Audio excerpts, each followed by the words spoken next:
morning. So we did not end up eating chicken last night. Hi, we got sleepy. And this girl is langayan.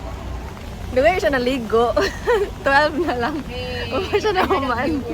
She had her single viewer. Sige. Nagkaan magod siya. Nag-haul magod siya sa yung pamalit. Meron sa kadagang pamalit. Disappointed yung viewer. Kay gamay ro kayo siya gipalit. Hi, anyway, so today it's raining again. We were supposed to go to Hongdae, so we should have went yesterday because it didn't rain at all. Yeah, we'll see later. Kapoy. But at least it's not cold, so that's a good thing. Not yet. Not yet. And we're on the way to, what's it called? Do you remember? The place, yeah. Basta, it's like a mandu place nga Michelin guide daw. And we're gonna try it. Look at our outfit. We're both wearing long dresses. Okay, so we found this stew restaurant nearby. And we're gonna try.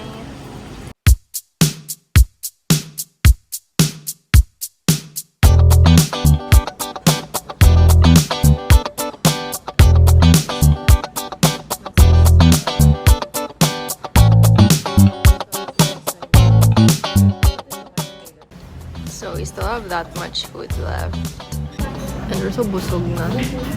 They have like a thing, I think most restaurants here, you have to order one each. So when we came here, you're supposed to just share the chicken soup. But then she was like, you need to get two. And yeah, we're sure na pressure me, so we just got we just went like, okay, we got that. Show us your food.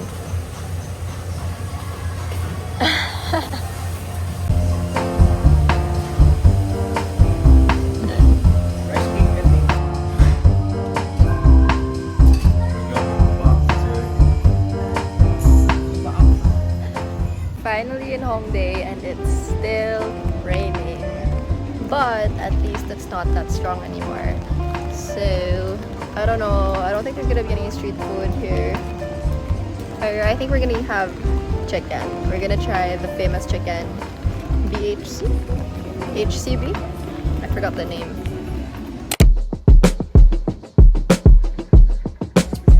Matching na po.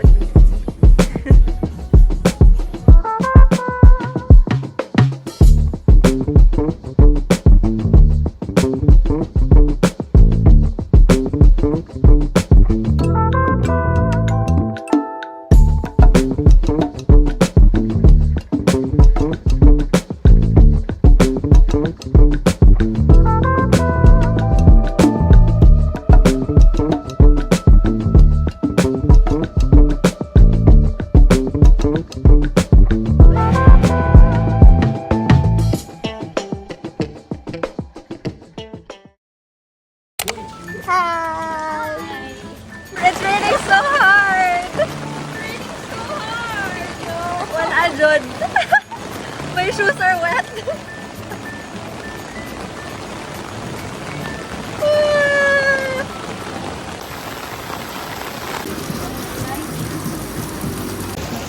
How are you guys? Wet. Wet. Hi, sorry. So we finally found this chicken place. We're planning to grab like a quick snack before dinner. So the places here actually close from like 2 to 5. And then they reopen at 5 for dinner. So we were supposed to eat at the steakhouse when it was closed. So we're thinking of grabbing something small here.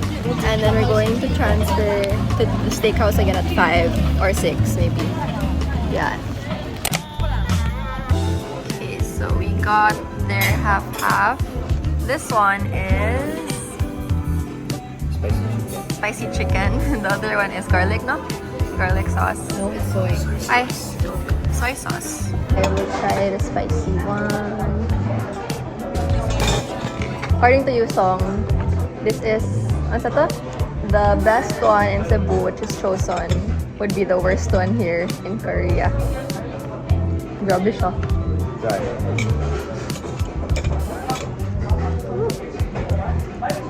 Damay. Damay. Okay. So good. Baru. Wow, right? So juicy.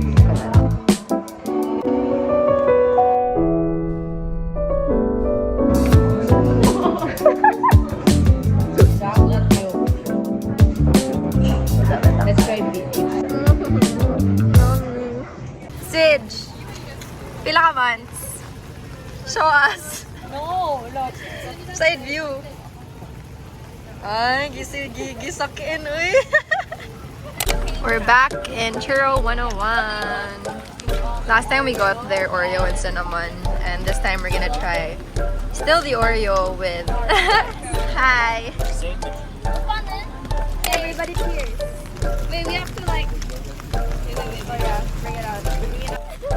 Churros on 3. 1, 2, 3. Churros!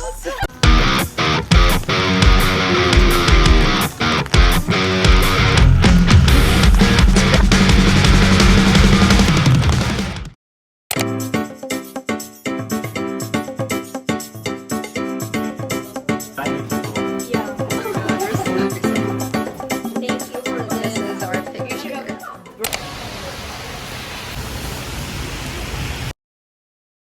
We came to the cinema pretending to wanna watch a movie, but we just needed to pee. Their movies were so expensive here. It's like 600, almost 700 for one ticket. But yeah, this is how their cinema looks like.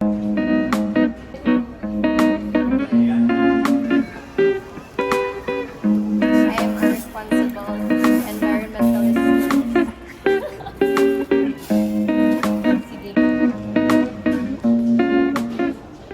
Guys, so I brought an extra bag with me ba? Para in case we go shopping. And then my friend needed a bag, kaya he needed stuff to put in. So he's using my market bag. That's the bag. Bye!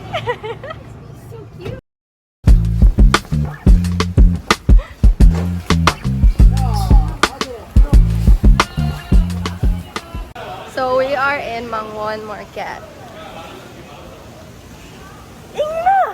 The carbon of soul.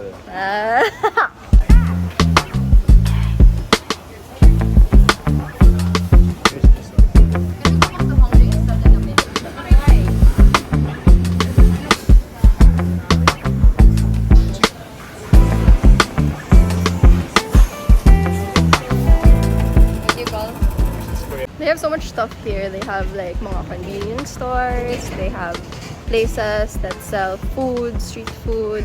Why are you guys laughing? I'm laughing because he's laughing. Okay, they have street foods. They have mga like places that sell meat, mga chicken, fish, salmon. So random. And there are shops in between selling clothes, shoes. Very random. Ang shakoy. Ay, ang shakoy. Ang shakoy, uy. Na-shock. Point na shakoy. Pwede mo point there. She's in the hotok. And the... 8 years old. Oh, tuki-tuki. 8 years old. She's gonna be eating here. And then I'm gonna be across in the tteokbokki area. Haha. This is where I wanna be.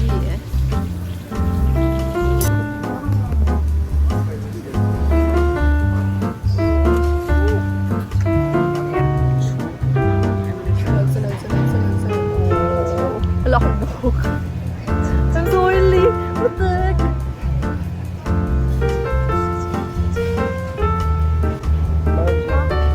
Nagbiro.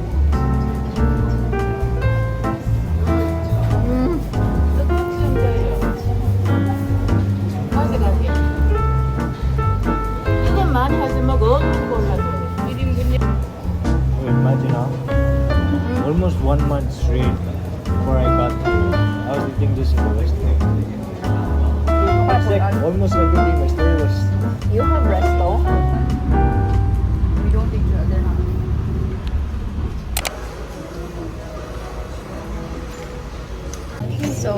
at the convenience store in your hotel and we're gonna try the viral thing on TikTok, ng katong ice, and then we get those drinks. This one.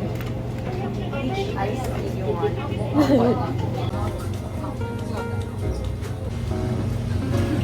This is what we're getting, their blue lemonade and peach iced tea.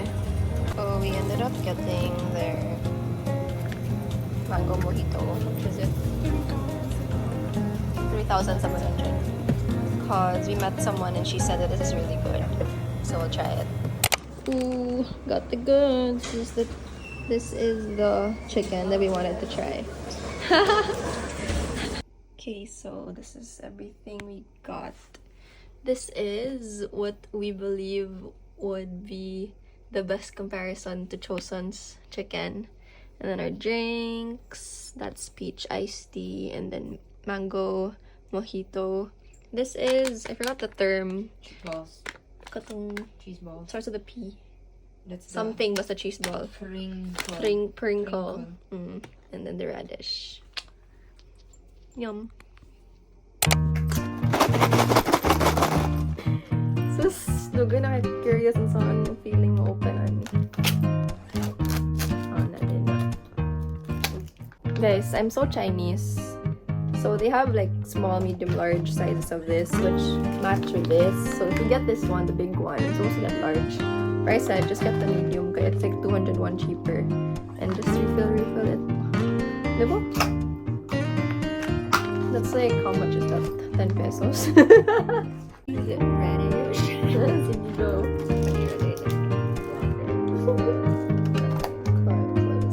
Complete na ko sa kong experience. It's everything I imagined it to be. So this is the Prinkle cheese balls. Prinkle, I think, is the flavor. Yeah.